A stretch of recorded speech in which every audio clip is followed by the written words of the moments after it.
Happy Independence Day to my fellow Filipinos.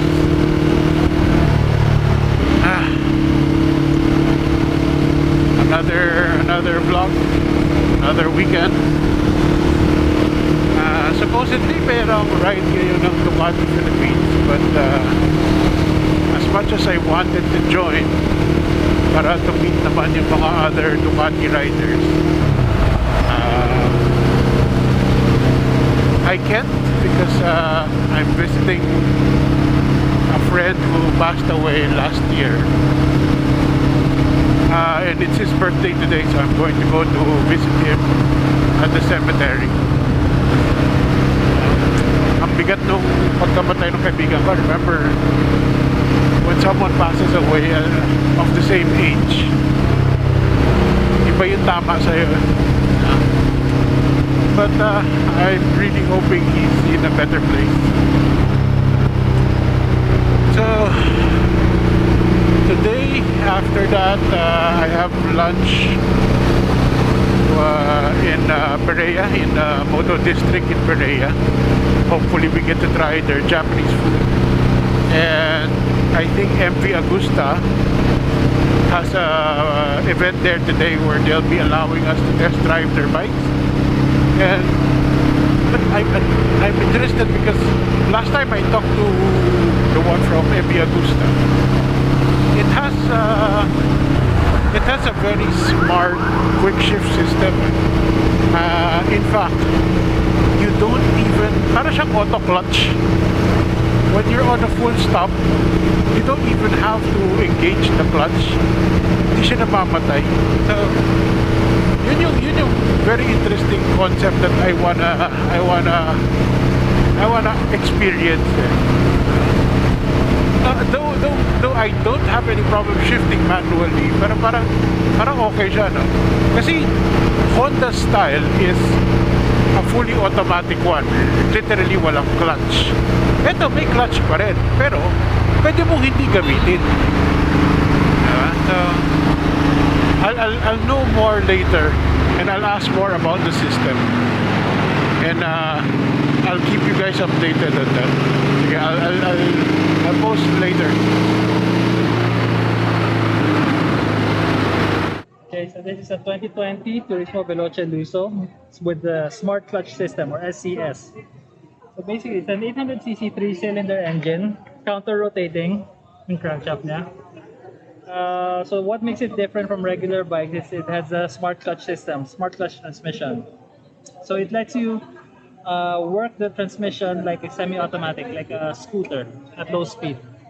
So in city traffic, you can leave it in gear and let the engine idle while in gear, and it's not going to be moving. So the advantage of that is you don't have to balance the throttle and the clutch. So di ka na kailangan magtimpla. What happens like Tapos may yun yung anti-stall. Anti-stall, yeah. So basically what happens is at low RPMs, the transmission will disengage from the engine mechanically. So it's just a mechanical device. So inside the transmission, you have the regular clutch plates. The very last plate is like a scooter transmission, may weights. So at low speed, naka-disengage siya. Pag nag-RPM ka, the weights fly out and it's going to start pushing the clutch. Parang yung CVT, di ba? CVT siya. CVT. So here, I'll show you. So you can start it. Now it's spinning. So right now it's in neutral. So right now it's in neutral. Engine is spinning. Okay? I'm gonna step on the gear without touching the clutch lever and it's gonna shift into first. The transmission is gonna stop. So it's in first gear, engine stops. The transmission is engaged with the engine. So right now, I'm in gear, pero free wheel yan. So I can use it like a scooter lang. Gaksang ako, kapatid na siya. So this is very beginner friendly to those new to the clutch. Yes, beginner friendly, but actually it's really designed for advanced users. Okay, it lessens the necessity of balancing at low RPM. Actually, and then the quick shifter makes it even easier. So once you're moving, you can use the quick shifter to shift up and down through the gears without using the clutch lever. So yeah, that's of both worlds. So but the clutch works like a regular clutch also. You can still use the clutch if you want to, but it's not necessary. But if you're used to using a clutch, then you can use the clutch. And then another advantage also of this one, since it has the smart clutch, it has a secondary brake, so it acts like a handbrake. So regular brake, di ba, umapa ka dito.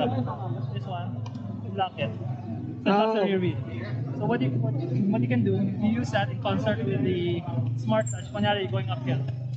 Hill assist, parang hill Assist. yeah. So pag huminto yung sa harap, even if you're in gear, brake mo.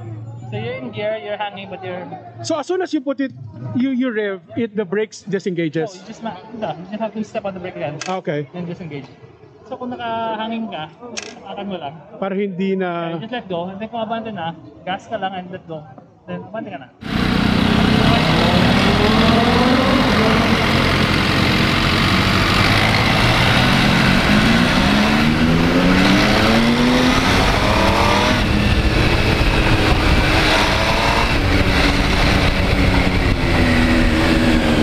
Whew.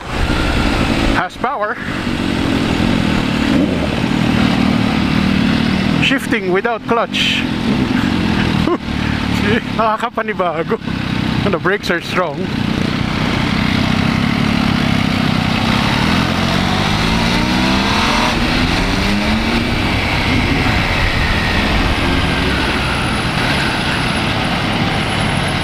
I'm not holding the no clutch. I'm in gear. In gear, no clutch. Twist, takbo. Oh my God, para scooter.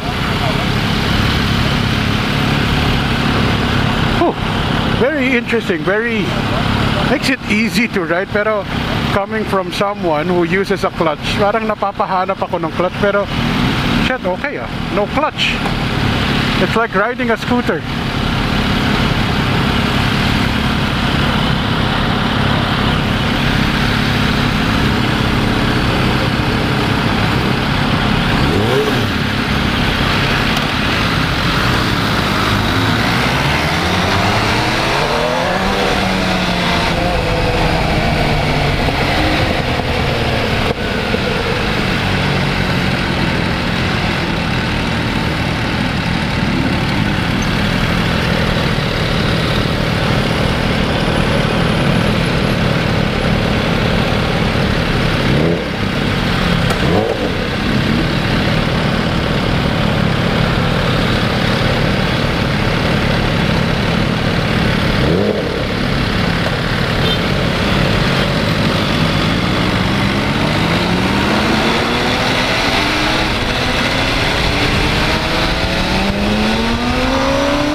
Sarap pala ng quick shifter.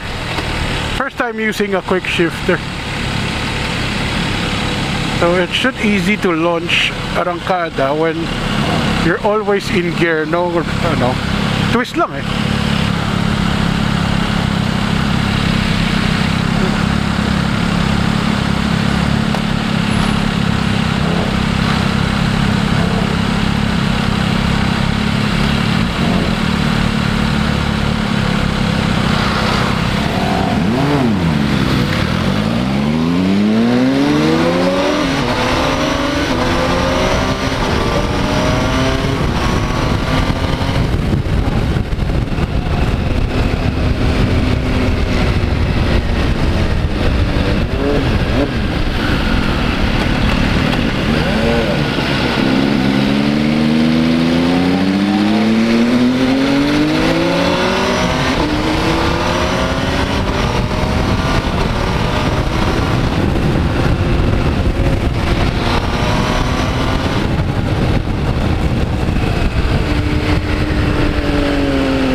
Well, this bike feels a lot like the Hyperstrada. Parang I have a feeling this was designed to compete with the Hyperstrada. It feels like seat up, very still sporty, street tires, not really an adventure tire. But wow, the smart clutch system is really something. No need to touch the clutch na. Makes riding a lot easier. You know, I mean, I am actually on gear, but my hands are actually not holding to anything. And then the quick shifter, if you're accelerating, talagang bato-bato mo na lang. Just go up, up, up, up, up. No need for the clutch. Even downshifting, you don't need to hold the clutch in. So I guess the clutch here is just a secondary feature that if you want to use, but this will cruise nicely, and you probably will never have to touch the clutch ever. Ito sobrang relax eh. Kaya nga, ito sobrang relax. Nakatayo, yuko ka. Oo. Okay.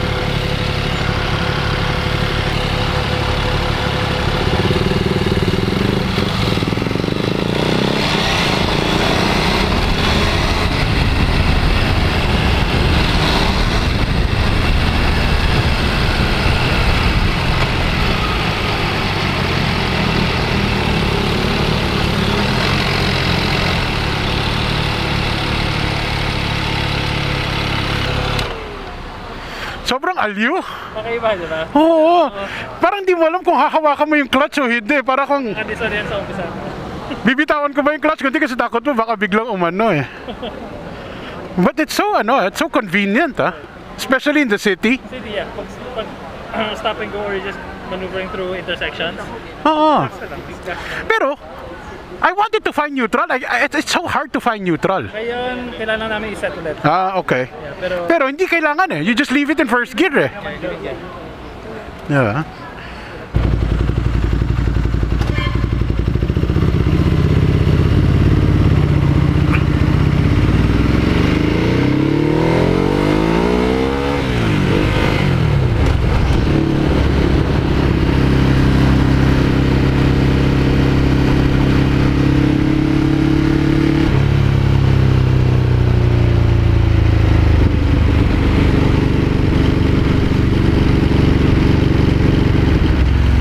So finally got to use the MV Agusta with the smart clutch. Was it? What they call it? A smart clutch ba?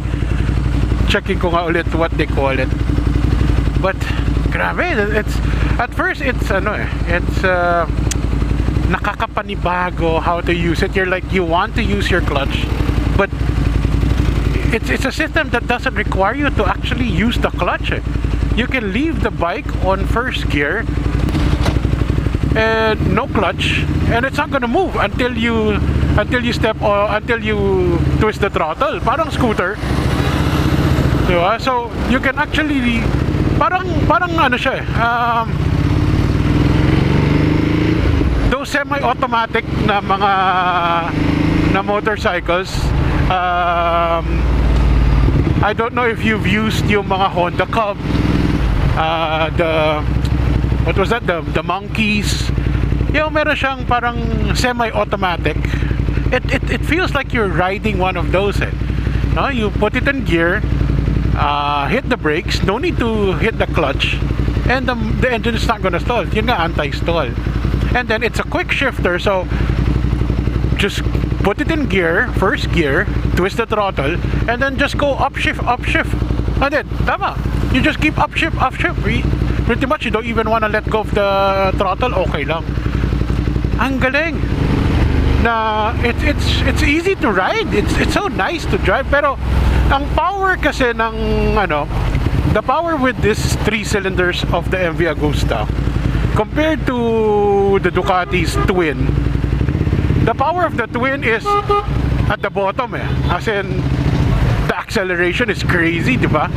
Doon ang power niya is the acceleration is moderate, but as soon as it reaches the mid-higher RPM, around mga 6,000, you'll feel the power kick in talaga. No? So, hindi siya nakakagulat, hindi siya unlike this Ducati, nakakagulat yung delivery of power when you first twist the throttle.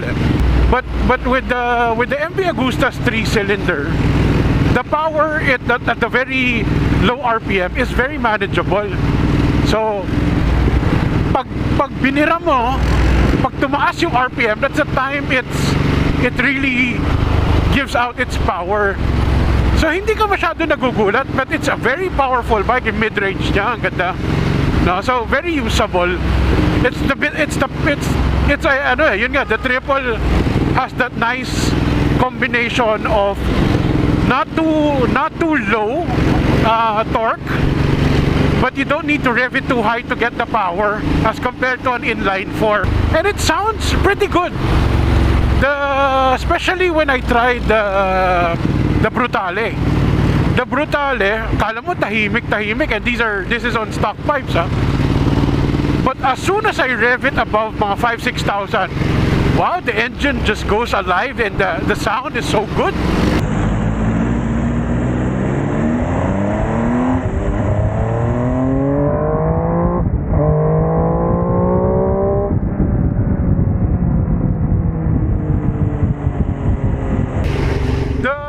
The MV Brutale also has that smart clutch system.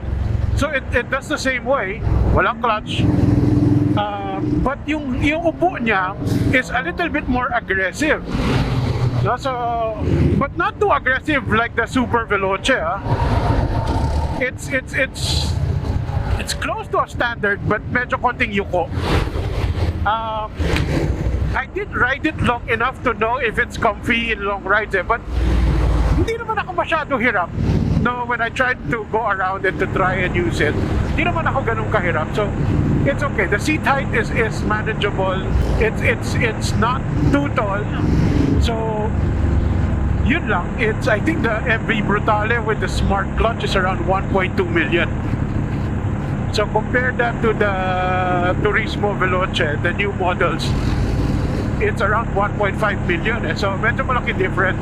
Pero remember, the Super Veloce comes with all the touring necessities you need, like panniers, side panniers, diba? A bigger windscreen. So if you're after touring, maybe the Turismo Veloce is better. But if you're more city, shorter rides, ganda ng Brutale kasi ang guwapo tignan ang macho. No? It's talaga art in motion. Every Agusta, it's really, the look is really something. No?